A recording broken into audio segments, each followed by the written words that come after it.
Welcome back to our news bulletin. The Taliban have rejected U.S. allegations of intending to break Doha peace deal.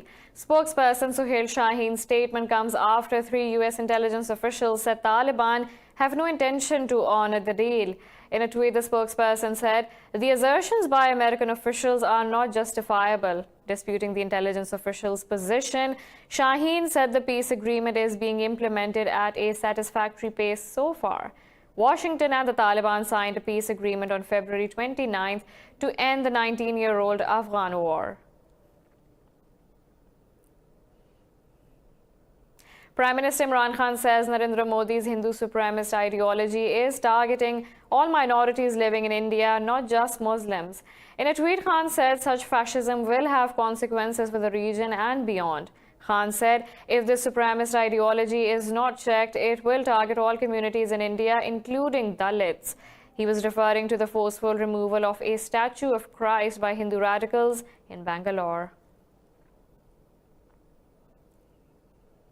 After Delhi riots, the sit-ins against the Citizenship Act have seen a sharp upsurge across India. 83 people, mostly Muslims, have been killed in protests and rallies against the BJP's new law. The officials say 291 new protest sites have emerged on the model of Shaheen Bagh in the last 60 days. The officials said, like in New Delhi, these protests can lead to communal riots and violence. Hundreds of women are conducting a sit-in at a 1-kilometer stretch of a 6-lane highway crossing through Shaheen Bagh in Delhi. The protesters have refused to end the protest until the withdrawal of Citizenship Amendment Act.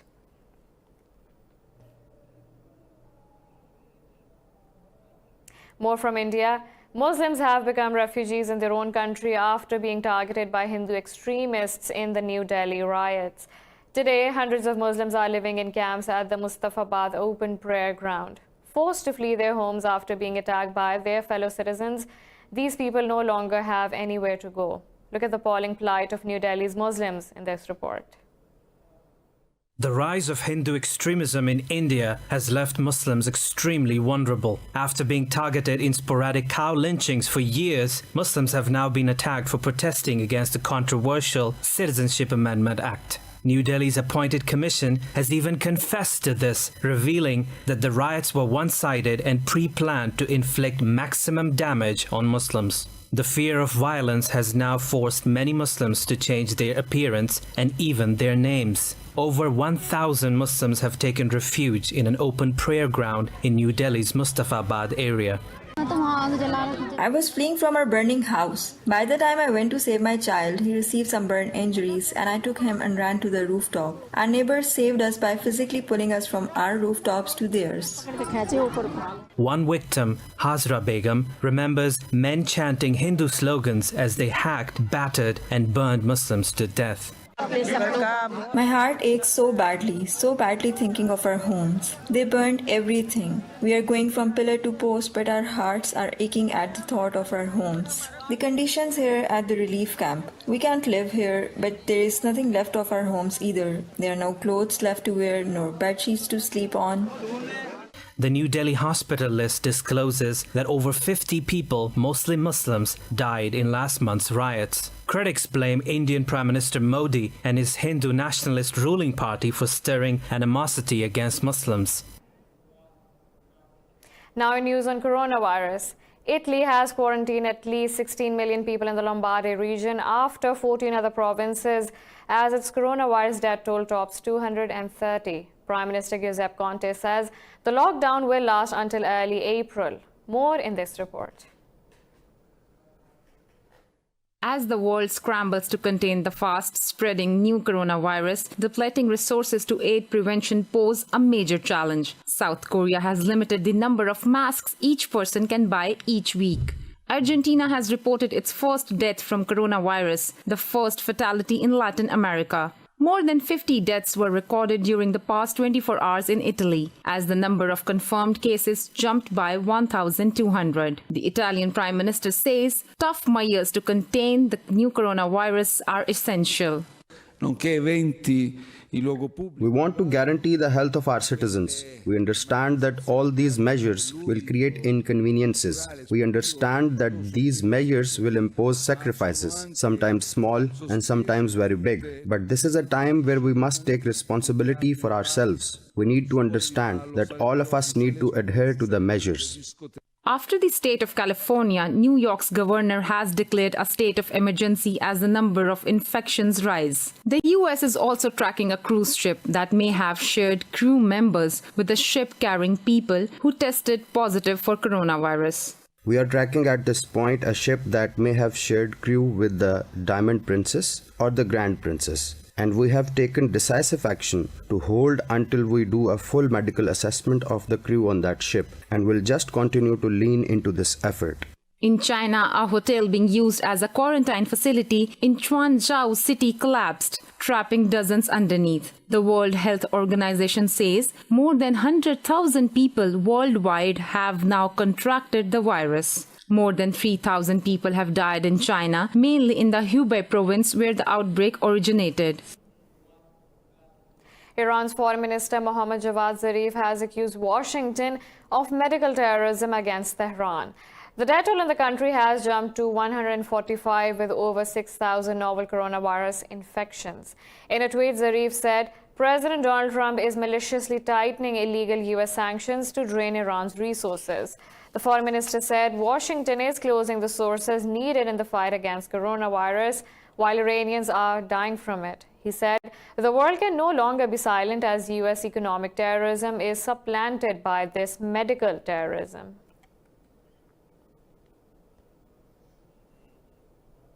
The Saudi-led coalition says it has launched a military operation against Houthi rebels in Yemen's western Hudaydah province. The coalition said it targeted Houthi sites because they pose a threat to maritime navigation and international trade in the Bab al-Mandab Strait. The coalition said they have destroyed some Houthi sites that were used for manufacturing explosive-laden boats and drones in Salif district. It also asked the civilians in the village not to approach the targeted sites until the military operation was completed. Yemen has been engulfed in an ongoing armed conflict between pro-Saudi forces led by President Abdu Mansur Hadi and the Houthis since 2015.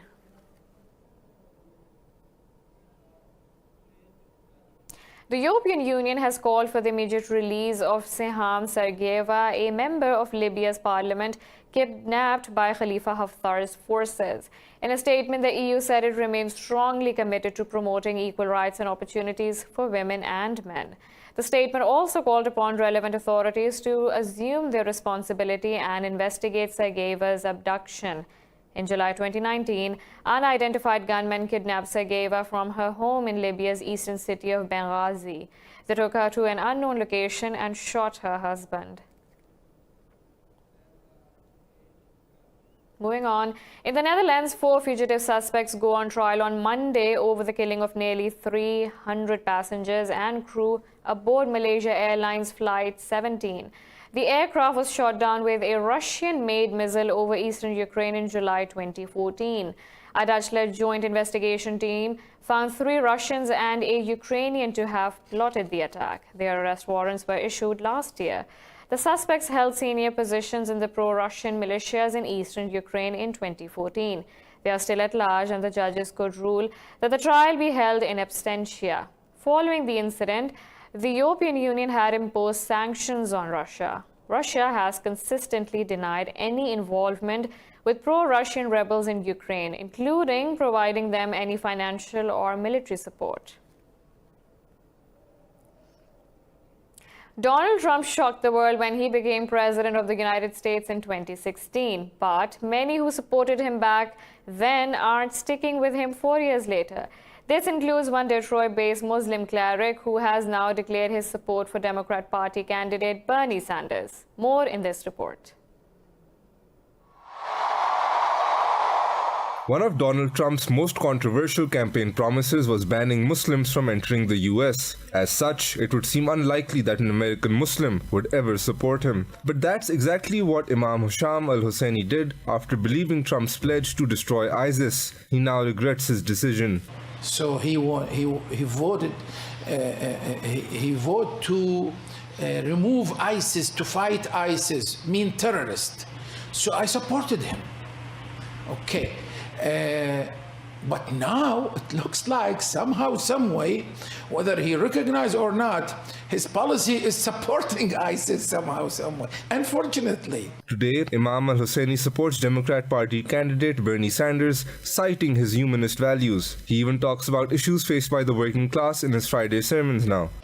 Well, actually, our hearts leaning toward Mr. Sanders, even though he's a Jew. We are Muslims, most of us, but the values that he is asking for and calling for, it is a universal value. It's for the middle class people, for the poor people, for the change. Sanders is known for having a strong base with the American youth, but this wasn't enough to pull him through on Super Tuesday, when he trailed behind the only other Democrat candidate in the race, Joe Biden. But if Imam al-Husseini's Islamic Center is anything to go by, American Muslims could easily emerge as strong Bernie supporters.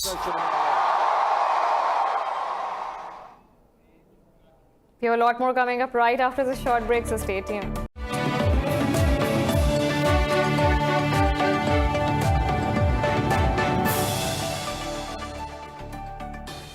Welcome back. In Chile, violent clashes have erupted between protesters and the police in the capital, Santiago. Tens of thousands of protesters gathered in Plaza Italia to protest against President Sebastián Piñera's government. The demonstrators torched a police water cannon vehicle with Molotov cocktails on the streets of Santiago. Wearing riot gear, police fired tear gas to disperse crowds of protesters. Since October, Chile has been rocked by demonstrations that started over a hike in public transport fares. Later, the protest spectrum expanded to include calls for better pensions, health care, and education. 115 migrants have been rescued in the Mediterranean Sea as they attempted to cross into Spain from Morocco.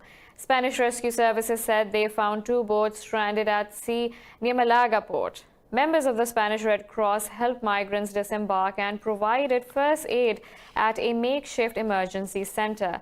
Interior Ministry says overall, sea arrivals of irregular migrants since February 29th have decreased by 29% compared to the same time last year. Authorities said migrants have changed routes to reach Europe due to increased security in the Mediterranean Sea. Thousands of asylum seekers from Africa and the Middle East embark on the dangerous journey by sea every year to make it to Europe. In Pakistan, torrential rainstorms have wreaked havoc in the certain parts of the country, leaving 24 people dead and dozens more injured. Heavy rains have lashed areas near the Afghan border since Thursday. A local relief official said 14 children and 3 women were among the dead in the northwest Khyber Pakhtunkhwa province. In a statement, the National Disaster Management Authority confirmed those deaths, with 3 more killings in southwest Balochistan province. In the worst single incident, 5 children were killed when the roof of their house collapsed in northern Dargai town. Rain has also damaged over 50 houses, while snowfall blocked several roads in Azad, Jammu and Kashmir. The death toll from flooding and mudslides across Brazil's São Paulo state has risen to 40. The government says the remains of 25 people have been discovered in towns of Guruaha, Santos, and São Vicente.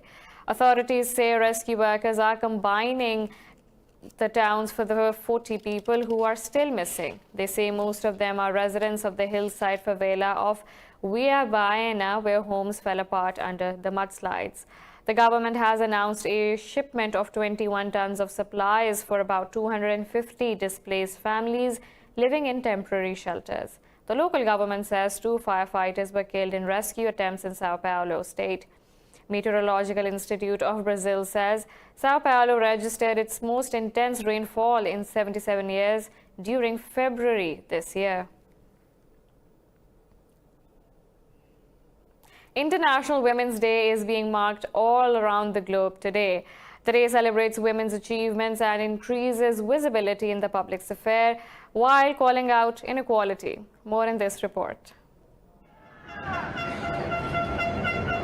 Hundreds of thousands of women have gathered in cities across the world to mark International Women's Day. In Peru's capital, Lima, thousands of women called for justice to be done for female victims of violence and murders in the country. We are all demanding justice, equality, for there to be no more exploitation of women, no more femicides, murders. We are looking for justice for all women.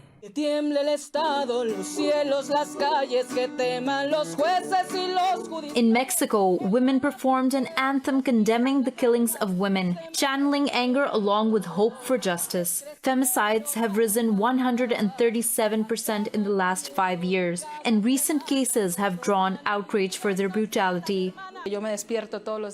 I wake up every day and I see on Facebook, Twitter, on the news, on the radio. I get into a taxi and I hear that bodies keep on being found, women who are killed. So this is a feeling of anguish that I have, of anger. But I also have a lot of hope that this movement could blossom. In the Spanish capital of Madrid, dozens of women performed A Rapist in Your Path. The song has gone viral after it originated in Chile, turning into a mighty global war against sexual violence. In the UK, Duchess of Sussex Meghan Markle encouraged school children to support women's empowerment, social justice, and gender equality issues. International Women's Day has occurred for well over a century, with the first gathering in 1911 supported by over 1 million people.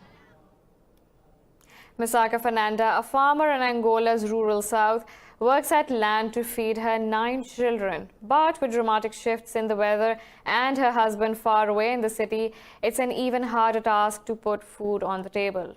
Details in this report. First there was the drought, and then came torrential rain and severe flooding. Southern Angola's farmland has been devastated. By now, Misaka Fernanda's crops should have been towering over her head, but the 47-year-old farmer has little to harvest. To her, climate change means hunger. We've been waiting for rain for 6 months. 6 months without rain, and before that we had winter. When the rains came, we were so thankful. We were relieved, but they came too hard, and then we had no way of tending to our crops. We were not able to go to the fields. With the threat of famine looming, Misaka alone is responsible for feeding her 9 children. Like many men in the region, her husband moved to the city in search of work. He left because of hunger. There was a time when he used to buy food for the children. They used to share the work. But when the hunger got bad, he decided to go. And it's not just the mothers.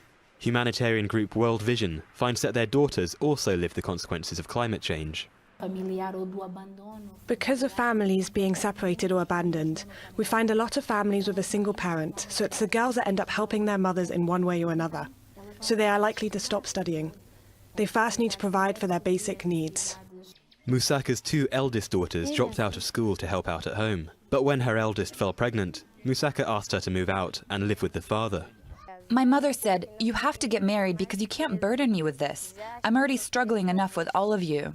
I cannot suffer more with you, your baby and your boyfriend." It was a difficult decision, but Musaka had few alternatives. 45 million people face famine in southern Africa, according to the UN, and 8 of them are dependent on Musaka's daily efforts, as she continues to work the land alone and in the face of climate change. A new online streaming service, Means TV, claims to be the internet's first post-capitalist worker-owned platform. The service eschews corporate backers and venture capital in favor of a user-based subscription model. Its owners say independence from advertisers allows it to cover controversial topics more openly. More in this report. We go to the Bernie rally. Means TV was initially launched in Detroit last month and has gotten 2,500 subscribers since. Its founders, Naomi Burton and Nick Hayes, say they want to create democratically created content which resonates with the average working people. Hayes says he believes this group of people is sorely underrepresented on mainstream streaming services. Sorts of things. Well, we get kibbles. You know, we look at Means TV as both an option to cut the cord with Netflix and Hulu in these places, or as a supplementary place where you can get the sort of other perspective from young working class people. Co-founder Naomi Burton says she got the idea for the service after US President Donald Trump's election in 2016. After the 2016 election, when, my Democratic Party lost what we felt like was the easiest to win election of all time, we, really felt like we needed to put our skills to this movement. The service offers coverage of issues like the Israel-Palestine dispute from perspectives usually missing in the American narrative. There's also a children's cartoon about two cats who become radicalized after discovering they're being exploited by their owner. Much of Means TV's content is geared towards exposing the failures of modern capitalism. Doesn't drink our water or breathe our air, cannot possibly represent us. We see our neighbors being evicted constantly, dealing with ridiculous water bills. The energy companies are screwing people over, and the air pollution in the city of Detroit is just horrible. So there's so much to look at as far as the failures of capitalism here in this city that I think that certainly bleeds into our work. It remains to be seen how successful this venture will be, as the streaming market is already extremely saturated, with Netflix, HBO, and Amazon all vying for a bigger piece of the pie. Most Hollywood executives have rejected Means TV's post-capitalist model, saying it will not work.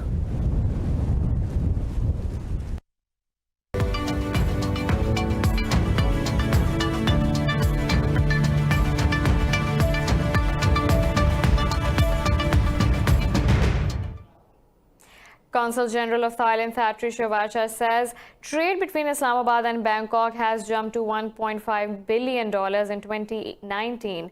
The Thai envoy was addressing a meeting at Lahore Chamber of Commerce and Industry. Thai envoy said Pakistani export to Thailand recorded an increase of over 41% in 2019, which included garments and textiles. Srivacha said Thailand have exported goods and services worth nearly $1.2 billion to Pakistan last year. He said 4 major Thai companies had already invested in Pakistan, while another 4 new exploring opportunities are there.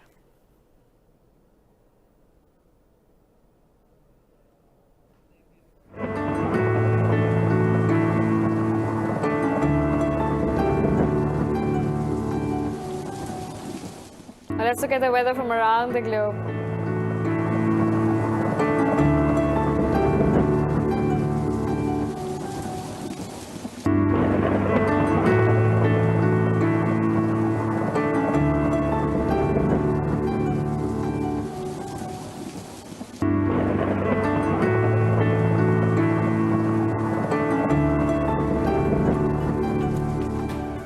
This is all for now. For the latest updates, you can follow us on social media at indus.news.